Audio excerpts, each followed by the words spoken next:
ಎಲ್ಲರಿಗೂ ನಮಸ್ಕಾರ ಸ್ನೇಹಿತರೆ, ಜೈ ಶ್ರೀರಾಮ್. ಎಲ್ಲ ಹೇಗಿದ್ದೀರಾ? ಐ ಹೋಪ್ ಚೆನ್ನಾಗಿದ್ದೀರಾ ಅಂತ ಅಂದ್ಕೊಂಡಿದ್ದೀನಿ. Welcome to our channel. ಇವತ್ತು ತಾರೀಕು ಎಷ್ಟಪ್ಪ ಅಂದರೆ 28. ಟೈಮ್ ಆಗಲೇ ಎಷ್ಟಪ್ಪ ಆಗಿದೆ ಅಂದರೆ 10:15 ಆಗಿದೆ. ಡ್ಯೂಟಿ ಮೇಲೆ ಇನ್ನೂ ಹೊರಟಿಲ್ಲ ಸ್ನೇಹಿತರೆ. ಇವತ್ತು ಡ್ಯೂಟಿ ಮೇಲೆ ಹೊರಡ್ತಾ ಇಲ್ಲ. ಇವತ್ತು ಒಂದು ಒನ್ ಡೇ ಟ್ರಿಪ್ ಇತ್ತು. ಇವತ್ತು ಯಾವುದೋ ನಮ್ಮ ರಿಲೇಷನ್ ಹೊರಟು ಸ್ವಲ್ಪ ದೇವಸ್ಥಾನಕ್ಕೆ ಹೋಗಬೇಕು ಅಂದರು. ಸೊ ಹಾಗಾಗಿ ಇವಾಗ ನನ್ನ ಡಾರ್ಲಿಂಗ್ನ ಕ್ಲೀನ್ ಮಾಡಿ ನಾನು ಕ್ಲೀನಾಗಿ ರೆಡಿಯಾಗಿ ನಿಂತಿದ್ದೀನಿ. ನೋಡ್ತಾ ಇರ್ಬೋದು ಗೇಟಿಂದ, ಕಾಂಪೌಂಡಿಂದ ಆಚೆ ನಾನು ಡಾರ್ಲಿಂಗ್ ಕ್ಲೀನಾಗಿ ರೆಡಿಯಾಗಿದೆ. ಮತ್ತು ಇಲ್ಲಿ ನೋಡ್ತಾ ಇರ್ಬೋದು ನಾನು 2 ಗಾಡಿಗಳು. ಇದು ಯಾವುದಪ್ಪ ಅಂದರೆ ನಾನು ಹೆಸ್ರು ಹೇಳೋಕ್ಕೋಗಲ್ಲ, ಬಟ್ ಗೆಸ್ ಮಾಡಿ ಇದು ಯಾವ ಗಾಡಿ ಅಂತ. ತುಂಬ ಗಲೀಜಾಗಿದೆ. ಯಾವಾಗ ಟೈಮ್ ಬರುತ್ತೋ ಗೊತ್ತಿಲ್ಲ ಈ ಗಾಡಿನ ಮತ್ತೆ ನೆಕ್ಸ್ಟ್ನ ನೋಡಿಸೋದಕ್ಕೆ. ಮತ್ತು ಇದು ಯಾವುದು ಅಂತ ಆಲ್ಮೋಸ್ಟ್ ಎಲ್ಲರಿಗೂ ಗೊತ್ತಿರುತ್ತೆ, ಇದು ಪ್ಯಾಷನ್ ಪ್ರೋ ಅಂತ. ಮತ್ತು ಇದು ಯಾವ ಗಾಡಿ ಅಂತ ಯಾರಿಗಾದ್ರೂ ಗೊತ್ತಿದ್ದರೆ ಕಮೆಂಟ್ ಬಾಕ್ಸಲ್ಲಿ ಕಮೆಂಟ್ ಹಾಕಿ ಸ್ನೇಹಿತರೆ. ಬನ್ನಿ ನೋಡೋಣ ನನ್ನ ಗಾಡಿನ ಯಾವ ಪಾರ್ಟಿ ಬೆಳಗ್ಗೆಯಿಂದ ಕ್ಲೀನ್ ಮಾಡಿದ್ದೀನಿ ಅಂದರೆ ಕ್ಲೀನ್ ಮಾಡೋಸಲ್ಲಿ ಸುಸ್ತಾಗೋಯ್ತು. ಯಾಕೆಪ್ಪ ಅಂದರೆ ಮೊನ್ನೆ ಲೈಟಾಗಿ ಮಳೆ ಬಂದಿದ್ದಕ್ಕೆ ಗಾಡಿ ಫುಲ್ಲು ಗಲೀಜಾಗ್ಬಿಟ್ಟಿತ್ತು ಸ್ನೇಹಿತರೆ. ಬೆಳಗ್ಗೆ ಸುಮಾರು ಏನಿಲ್ಲ ಅಂದ್ರೆ 3/4 ಗಂಟೆ ತೊಳೆದಿರೋದು ಈ ಗಾಡಿನ ನಾನು. ನೋಡ್ತಾ ಇರ್ಬೋದು ಹಂಗೂ ಸ್ವಲ್ಪ ಗಲೀಜು ಹಾಗೆ ಇದೆ, ಬಟ್ ಟೈಮ್ ಇಲ್ಲ ಅಂತೇಳಿ ಸ್ವಲ್ಪ ಬೇಗ ಹೆಂಗಂದ್ರೆ ಹಂಗೆ ತೊಳ್ಕೊಂಡಿದ್ದೀನಿ ಸ್ನೇಹಿತರೆ. ಮತ್ತು ನನ್ನ ಗಾಡಿ ಯಾವ ಥರ ಕಾಣ್ತಾ ಇದೆ ಅಂತೇಳಿ ಕಮೆಂಟ್ ಬಾಕ್ಸಲ್ಲಿ ಕಮೆಂಟ್ ಹಾಕಿ ಸ್ನೇಹಿತರೆ. ನಿಜ ಈ ಥರ ಬ್ಯಾಂಗ್ಳೂರಲ್ಲಿ ಇದ್ದು ಬಿಲ್ಡಿಂಗ್ಸ ನೋಡಿ ಬೇಜಾರಾಗಿ ಯಾವಾಗಾದರೂ ಈ ಥರ ಪರಿಸರ ನೋಡಿದಾಗ ಏನೋ ಒಂಥರ ಮನಸ್ಸಿಗೆ ಒಂಥರ ನೆಮ್ಮದಿ, ರಿಲ್ಯಾಕ್ಸ್ ಅನಿಸುತ್ತೆ. ಇವಾಗ ಜಸ್ಟ್ ಎಲ್ಲಪ್ಪ ಇದ್ದೀನಿ ಸ್ನೇಹಿತರೆ ಅಂದರೆ ಸುಮಾರು ಒಂದು ಹೆಸರುಘಟ್ಟದಿಂದ ಒಂದು 3-4 ಕಿಲೋಮೀಟ್ರ್ ಮುಂದೆ ಬಂದೆ. ಇಲ್ಲಿಂದ ಇನ್ನೊಂದು 2 ಕಿಲೋಮೀಟರ್ಸ್ ಏನೋ ಹೋದರೆ ಬೈಲಾಂಜನೇಯ ಸ್ವಾಮಿ ದೇವಸ್ಥಾನ ಸಿಗುತ್ತೆ. ಡೆಸ್ಟಿನೇಷನ್ ನಾವು ಎಲ್ಗಪ್ಪ ಹೋಗ್ತಾ ಇರೋದು ಅಂದರೆ ಇವಾಗ ಬಂದು ಕೆಂಪಮ್ಮನಗುಡಿ ಪಾಳ್ಯ ದಾವಸ್ಪೇಟೆಯಿಂದ ಇನ್ನೂ ಆ ಕಡೆ ಬರುತ್ತೆ. ಬಟ್ ಎಕ್ಸಾಕ್ಟಾಗಿ ನನಗೂ ಅಷ್ಟು ಕ್ಲೀನಾಗಿ ರೂಟ್ ಗೊತ್ತಿಲ್ಲ ಸ್ನೇಹಿತರೆ. ಕೆಂಪಮ್ಮನ ದೇವಸ್ಥಾನಕ್ಕೆ ಹೋಗ್ತಾ ಇದ್ದೀವಿ. ಇವಾಗ ಜಸ್ಟ್ ಇನ್ನೂ ಇಲ್ಲೇ ಇದ್ದೀನಿ. ಹೆಸರುಘಟ್ಟದಿಂದ ಒಂದು 3-4 ಕಿಲೋಮೀಟ್ರು. ಆಗಲೇ ಟೈಮ್ ಹೆಚ್ಚು ಕಮ್ಮಿ 12 ಗಂಟೆ ಆಗ್ತಾಯಿದೆ. ಬನ್ನಿ ಆ ದೇವಸ್ಥಾನ ಹತ್ರ ಹೋದ್ಮೇಲೆ ಸಿಗೋಣ ಸ್ನೇಹಿತರೆ. ಜಸ್ಟ್ ಇವಾಗ ತಾನೇ ಲೊಕೇಶನ್ ಹತ್ರ ಬಂದೆ. ಕೆಂಪಮ್ಮಗುಡಿ ಪಾಳ್ಯ ಕೆಂಪಮ್ಮನ ದೇವಸ್ಥಾನಕ್ಕೆ. ಶ್ರೀ ಆದಿಲಕ್ಷ್ಮಿ ಕೆಂಪಮ್ಮ ದೇವಸ್ಥಾನ ಅಂತ ಇದೆ. ಯಲಹಂಕದಿಂದ ಇಲ್ಲಿಗೆ ಎಷ್ಟು ಕಿಲೋಮೀಟ್ರ್ ಆಗುತ್ತೆ ಅಂದರೆ ಸ್ನೇಹಿತರೆ ಸುಮಾರು ಒಂದು 70 ಕಿಲೋಮೀಟ್ರ್ ಆಗುತ್ತೆ ಸ್ನೇಹಿತರೆ. ನೋಡಿ ದೇವಸ್ಥಾನ ತೋರಿಸ್ತೀನಿ. ನೋಡಿ ಸ್ನೇಹಿತರೆ, ಇದೇ ದೇವಸ್ಥಾನ. ನಿಮಗೇನು ಕಾಣ್ತಾ ಇದೆ ದೇವಸ್ಥಾನ. ಲೊಕೇಶನ್ ಮಾತ್ರ ಅಂದರೆ ತುಂಬ ಚೆನ್ನಾಗಿದೆ ಸ್ನೇಹಿತರೆ. ನೋಡ್ತಾ ಇರ್ಬೋದು ನೀವು ವಿಡಿಯೋದಲ್ಲಿ. ಲೊಕೇಶನ್ ಮಾತ್ರ ಅಂದರೆ ತುಂಬ ಚೆನ್ನಾಗಿದೆ ಸ್ನೇಹಿತರೆ.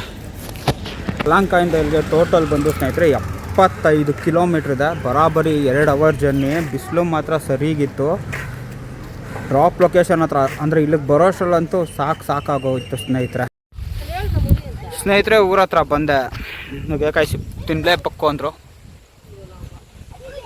ಕತ್ತರಿಸಿ ಬಿಸಾಕಿದ್ದೀನಿ. ಇವಾಗ ನೋಡ್ತಾ ಇರ್ಬೋದು ಕತ್ತರಿಸಿದಾಯ್ತು. ಇವಾಗ ಇನ್ನೂ ಒಂದು ಪಕ್ಕದ ಕತ್ತರಿಸು ಅಂತ ಹೇಳ್ತಾ ಇದ್ದಾರೆ.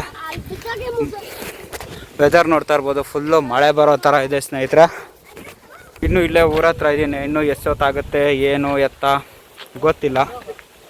ಬನ್ನಿ ನುಗ್ಗೆಕಾಯಿ ಕೊಡಿಯೋಕೆ ಹೇಳ್ತಾ ಇದ್ದಾರೆ. ಫಸ್ಟ್ ಹೋಗಿ ಕಡಿಯೋಣ. ಏನಿಲ್ಲ ನಿಂದು ಬೇಡ ಕಣ. ನನ್ನ ಜೀವನದಲ್ಲಿ ಬೇಜಾರು ಟೋಪಿ ಹಾಕ್ಬಿಟ್ಟವ್ರೆ ನನಗೆ. ಗಾಳಿ ನೋಡ್ತಾ ಇರ್ಬೋದು ಯಾವ ರೇಂಜ್ಗಿದೆ ಅಂದರೆ ಆ ರೇಂಜ್ ಗಾಳಿ ಬೀಸ್ತಾ ಇದೆ. ಒಟ್ಟಿನಲ್ಲಿ ಫುಲ್ಲು ತಣ್ಣಗಿದೆ ಸ್ನೇಹಿತರೆ. ಇರಿ ಒಂದು ನಿಮಿಷ. ಎಲ್ಲ ನುಗ್ಗೆಕಾಯಿ ಸೊಪ್ಪಿಗೆ ಆಕ್ರಮಣ ಮಾಡ್ತಿದ್ದಾರೆ.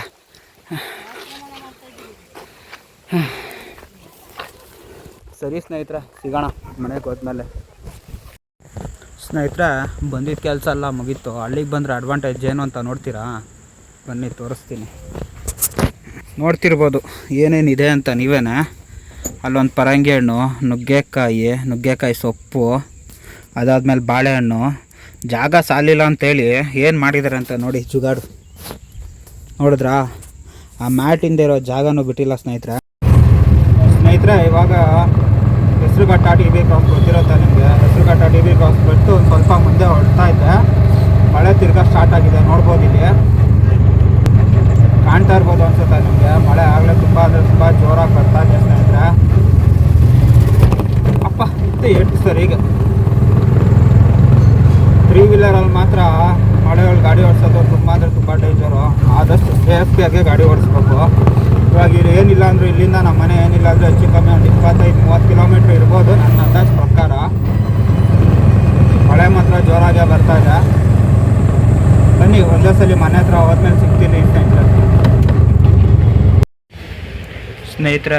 ಜಸ್ಟ್ ಇವಾಗ ಮನೆ ಹತ್ರ ಬಂದೆ. ಇವಾಗ ಟೈಮ್ ಎಷ್ಟಪ್ಪ ಅಂದರೆ 7:15 ಆಗಿದೆ. ಫುಲ್ಲು ಸುಸ್ತಾಗಿದೆ ಸ್ನೇಹಿತರೆ. ನೆಕ್ಸ್ಟ್ ಬ್ಲಾಗಲ್ಲಿ ಸಿಗೋಣ. ಅಲ್ಲಿವರೆಗೂ ಟೇಕ್ ಕೇರ್, ಬಾಯ್ ಬಾಯ್ ಸ್ನೇಹಿತರೆ. ಈ ವಿಡಿಯೋ ಇಷ್ಟ ಆಗಿದ್ರೆ ಲೈಕ್ ಮಾಡಿ ಸ್ನೇಹಿತರೆ. ದಯವಿಟ್ಟು ನನ್ನ ಸಪೋರ್ಟ್ ಮಾಡಿ ಅಂತ ಕೇಳ್ತಾ ಈ ಬ್ಲಾಗ್ನ ಇಲ್ಲಿಗೆ ಎಂಡ್ ಮಾಡ್ತಾಯಿದ್ದೀನಿ ಸ್ನೇಹಿತರೆ. ನೆಕ್ಸ್ಟ್ ಬ್ಲಾಗಲ್ಲಿ ಸಿಗೋಣ ಸ್ನೇಹಿತರೆ. ಬಾಯ್.